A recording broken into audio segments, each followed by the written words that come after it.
Assalamualaikum warahmatullahi wabarakatuh. Waalaikumsalam warahmatullahi wabarakatuh. Bagaimana kabar Anda, Ustaz? Alhamdulillah sehat walafiat. Dan bagaimana keadaan Anda? Alhamdulillah dalam keadaan sehat walafiat, Ustaz. Alhamdulillah sekarang ini saya sudah mempelajari tentang agama Islam ini, dan kadang saya mempunyai kesan bahwa agama Islam ini terlihat susah untuk diterapkan dalam kehidupan sehari-hari, Ustaz. Jadi apakah benar Islam itu mudah untuk diterapkan dalam kehidupan sehari-hari, Ustaz? Baik. Bismillah, salatu wassalamu ala rasulillah wa ala alihi wa sahbihi wa mawala. Alhamdulillah, yang pertama kita patut mensyukuri Allah subhanahu wa ta'ala atas berbagai nikmat yang Allah anugerahkan kepada kita, terutama nikmat iman dan Islam. Dan Alhamdulillah saudara telah mengenal Islam, saudara telah berkeyakinan dengan Islam, dan ini satu nikmat yang luar biasa yang Allah anugerahkan kepada seorang hamba, dan tidak kepada setiap hamba-hambanya diberikan petunjuk oleh Allah subhanahu wa ta'ala.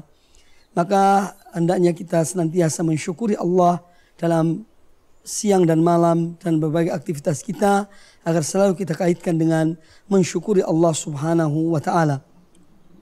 Adapun tentang yang Anda tanyakan, yang seakan-akan selama Anda memeluk Islam atau mempelajari Islam, seakan-akan ada kesan bahwa Islam adalah agama yang sulit. Pada hakikatnya adalah tidaklah demikian. Karena Allah subhanahu wa ta'ala ketika mensyariatkan Islam ini kepada umat manusia dan kepada hamba-hambanya, Allah memberikan kemudahan yang banyak di dalam Islam ini.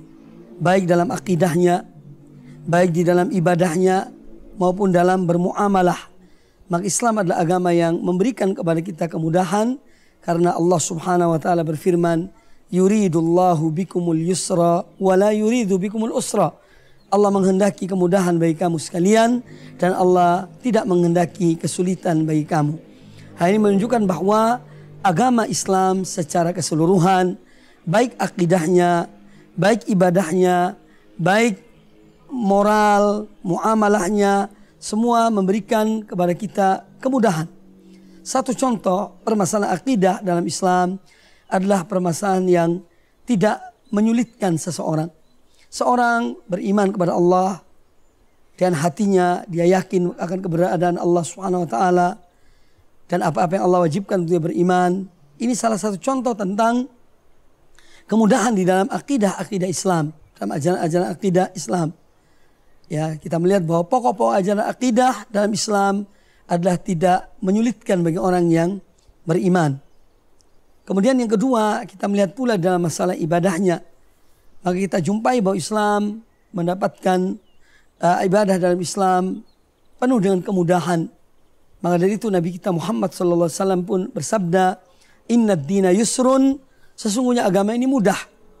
Ya, dalam ibadahnya, sholat kita diwajibkan hanya 5 kali setiap hari. Demikian pula puasa kita diwajibkan hanya 1 bulan selama 12 bulan, selama 1 tahun. Ya, dan itu pun bagi orang yang tidak mampu dalam melaksanakan ibadah puasa karena misalnya faktor ketuaan atau faktor sakit, ya, ini pun diberikan kemudahan untuk dia tidak berpuasa. Tetapi kalau dia mampu, ya, untuk menggantikan puasanya di hari yang lain, maka dia diwajibkan menggantikan pada hari yang lain. Tetapi kalau dia tidak mampu untuk menggantikan pada hari yang lain, maka dia diwajibkan membayar fidyah dan memberikan makan kepada seorang miskin. Demikian pula kita melihat di dalam ibadah haji, ya, Allah mewajibkan ibadah haji bagi orang yang mampu.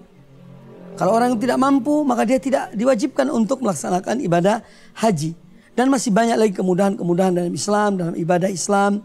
Ini suatu hal yang menarik seorang untuk melaksanakan atau untuk memeluk Islam dan untuk melaksanakan ibadah-ibadah di dalam Islam.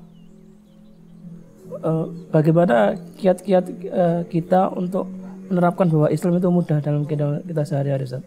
Baik, apabila seorang, ya, dia telah memeluk Islam dan mempelajari Islam, tentu ketika dia merasa bahwa Islam itu suatu agama yang berat, ini pada hakikatnya ada upaya-upaya untuk kita menghilangkan hal itu.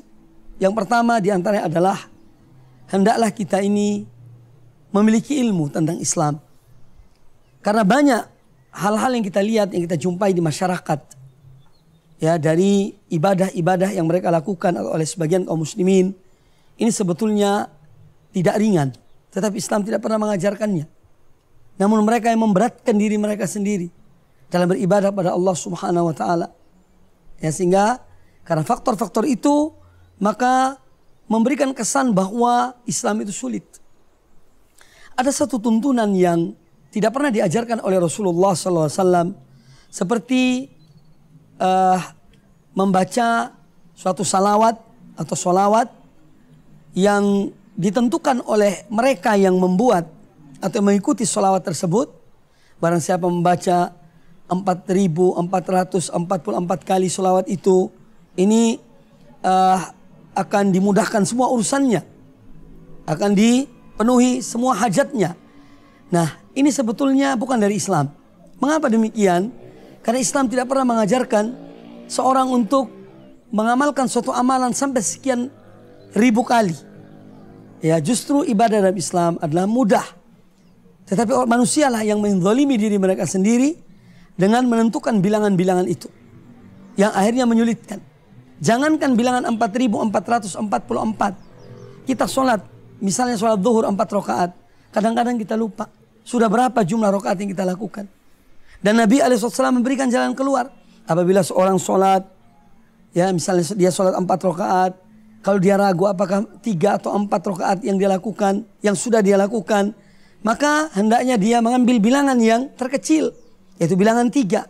Kalau dia ragu apakah sholatnya sudah 2 rakaat atau 3 rakaat, maka dia mengambil bilangan yang terkecil, yaitu bilangan 2. Kemudian di akhir sholatnya sebelum salam, dia diperintahkan untuk sujud sahwi dua kali. Nah, ini contoh bahwa memang penentuan bilangan itu kalau kita melihat dari tuntunan Rasulullah SAW adalah bilangan yang mudah, yang tidak sulit, dan bilangannya kecil. Paling besar yaitu 100. Orang yang membaca la ilaha illallah wa la syarika lah lahul mulku wa lahul hamdu wa ala kulli syai'in qadir 100 kali, kata Nabi SAW, maka dia akan diberikan perlindungan oleh Allah Subhanahu wa taala dari syaitan. Dia akan diampuni dosanya. Setiap 1 kali bacaan 1 dosa yang terhapus. Kemudian dia akan ditinggikan derajatnya. Nah, ini contoh bilangan yang diberikan oleh Nabi SAW, itu bilangan 100 dan tidak lebih dari itu. Adapun seorang ingin lebih dari itu silahkan. Tetapi agama tidak menentukan yang berat dan yang lainnya. Maka dari itu di sini pentingnya ilmu, agar kita tidak bertaklid buta, hanya menerima dari orang tua kita, hanya menerima dari guru-guru kita tanpa berdasarkan pada dalil. Maka disinilah pentingnya kita mempelajari ilmu tentang Islam ini, yang bersumber dari Al-Quran, bersumber dari hadis-hadis Nabi SAW yang sahih atau yang hasan derajatnya, dan juga dari perkataan para ulama-ulama, para sahabat, para tabi'in, dan ulama-ulama kaum muslimin yang kita kenal akan ketakwaan dan kezuhudan mereka, serta ilmu mereka yang tinggi. Kemudian yang kedua, di antara faktor dan agar kita tidak merasa bahwa Islam ini berat adalah kita hendaknya mengikhlaskan amal ibadah kita. Keikhlasan itu sangat memberikan keringanan dalam suatu ibadah. Seorang kalau dia beribadah pada Allah Ta'ala atau menjalani agama ini, ya, dia merasa berat, dia tidak ikhlas dalam ibadahnya, maka ibadah ini akan terasa berat. Sebagaimana sholat, Allah Ta'ala mengatakan tentang orang-orang munafik, bahwa mereka menganggap sholat ini berat. Wa idza qamu ila sholati qamu kusala yura'unan nas wa la yadhkuruna Allah illa qalila. Apabila mereka bangun untuk sholat, mereka bangun dengan malas. Karena apa? Karena mereka riya kepada manusia. Mereka tidak ikhlas dalam ibadah kepada Allah Subhanahu wa taala. Mereka lakukan ibadah sholat hanya untuk dipuji orang. Sehingga berat ibadah itu karena ketidakikhlasan. Ya. Kemudian mereka ibadah bukan untuk mengingat Allah, tapi untuk mendapatkan kedudukan di dunia ini. Ya, sehingga ibadah itu berat. Dan Allah Ta'ala menyebutkan bahwa ibadah ini berat. Kecuali orang-orang yang mukhlisin. Orang-orang yang yakin kepada Allah subhanahu wa ta'ala. Wa innaha lakabiratun illa alal khashiin. Dan sungguhnya solat itu berat. Kecuali bagi orang-orang yang khusyuk. Orang-orang yang khusyuk itu orang yang tunduk dan patuh kepada Allah ta'ala. Yang ikhlas dalam amal mereka. Orang-orang yang yakin bahwasanya mereka akan bertemu dengan Allah subhanahu wa ta'ala. Nah, ini akan sangat meringankan ibadah seseorang dalam melaksanakan ibadah di dalam Islam ini. Atau menjalankan Islam. Itu apabila dan ikhlas, insya Allah akan menjadi ringan baginya ibadah itu. Kemudian faktor yang ketiga, agar seorang mendapatkan dan pertolongan dari Allah Ta'ala, sehingga dia merasa ibadah ini ringan, yaitu hendaknya dia selalu mengikuti tuntunan Nabi Sallallahu Alaihi Wasallam. Rasul Alaihi Wasallam, sebagaimana dikatakan oleh Ummul Mukminin Aisyah radhiyallahu anha, kadang-kadang ada suatu amalan yang beliau ingin lakukan, tetapi beliau takut, kalau beliau khawatir kalau memberatkan umatnya, maka kemudian beliau tinggalkan amal itu. Ini menunjukkan bahwa ibadah-ibadah yang dilakukan oleh Nabi Sallallahu Alaihi Wasallam, ya, banyak memberikan keringanan kepada kita, kepada umat beliau. Bahkan beliau alaihi salatu wasallam bersabda, ya, ketika ditanya amal apakah yang paling dicintai oleh Allah Subhanahu wa taala dari hambanya, beliau mengatakan itu amal yang sedikit, amal yang selalu istiqamah walaupun hanya sedikit. Adwamuha wa in qalla, yaitu amal yang dilakukan secara terus-menerus walaupun sedikit. Ini menunjukkan satu bentuk keringanan dari apa yang dicontohkan oleh Nabi Shallallahu Alaihi Wasallam. Pernah seorang wanita datang kepada Ummul Mukminin Aisyah radhiyallahu anha. Ketika itu Nabi alaihissalam tidak berada di rumahnya. Kemudian beliau datang. Lalu Rasul alaihissalam bertanya, siapakah wanita ini? Kata Aisyah radhiyallahu anha bahwa dia ada seorang wanita yang selalu menghidupkan malam harinya. Dan dia memberikan gambaran tentang sholat malamnya yang begitu panjang. Sampai kadang-kadang tidak tidur di malam hari karena sholat. Maka Nabi alaihissalam langsung mengingkari. Enggak. Ya, hendaknya seorang itu sholat semampunya. Kalau dia ngantuk hendaknya dia tidur. Ini menunjukkan bagaimana contoh dan bimbingan dari Nabi alaihissalam yang selalu memberikan keringanan kepada umat beliau. Ya. Maka apabila seorang mengikuti sunnah beliau, insya Allah Ta'ala Islam ini, agama ini akan lebih ringan baginya dan tidak memberatkan dirinya. Bahkan Allah Ta'ala sendiri mengatakan, la yukallifullahu nafsan illa wus'aha. Allah tidak memberi beban pada suatu jiwa apa yang dia tidak mampu mengerjakannya. Ya, ini faktor yang ketiga. Kemudian yang keempat, di antara faktor yang dengannya seorang itu akan merasa ringan dalam ibadahnya dan dalam memeluk Islam, hendaknya dia selalu, yakni dalam amal-amal ibadahnya bervariasi. Ya, artinya bervariasi, dan ini salah satu hikmah daripada Allah dan Rasulnya mensyariatkan kepada kita banyaknya amalan-amalan yang sunnah. Ya, seorang misalnya, ya, dia bisa sholat di malam hari, silahkan dia sholat di malam hari. Tetapi tidak setiap orang bisa sholat di malam hari, sholat tahajud. Ada mungkin yang lebih cenderung dia lebih tekun dalam membaca Al-Quran, silahkan dia membaca Al-Quran. Ada orang yang lebih cenderung untuk melakukan ibadah puasa sunnah, maka silahkan dia mengambil ibadah puasa sunnah dan istiqomah dalamnya, dan seterusnya. Sehingga variasi dalam amal-amal ini akan membuat amal itu menjadi ringan.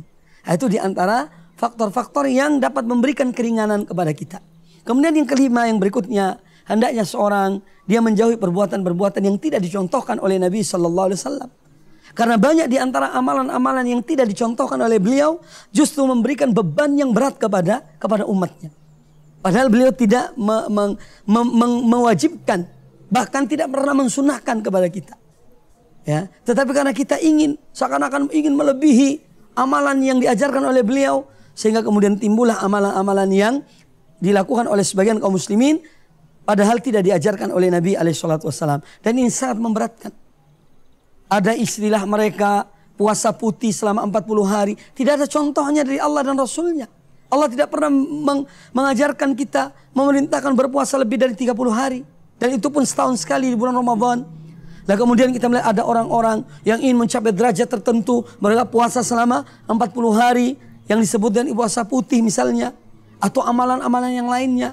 Ada yang sholat sampai sekian ratus rakaat, sekian, mungkin sampai 1000 rakaat, padahal tidak pernah diajarkan dan dicontohkan oleh Nabi alaihissalam. Maka apabila kita menghindar dari amalan-amalan yang dilakukan oleh manusia, yang diproduk oleh mereka, ya, dan kita menghindar dari itu semuanya dan kita cukup dengan apa yang diajarkan oleh Rasulullah SAW, ini akan betul-betul memberikan keringanan kepada kita di dalam menjalani Islam, yang mana Islam adalah agama yang betul-betul dimudahkan oleh Allah Subhanahu wa Ta'ala. Wallahu Ta'ala a'lam. Alhamdulillah. Terima kasih Ustaz atas ilmu yang Anda berikan kepada kami, Ustaz. Sama-sama, semoga bermanfaat.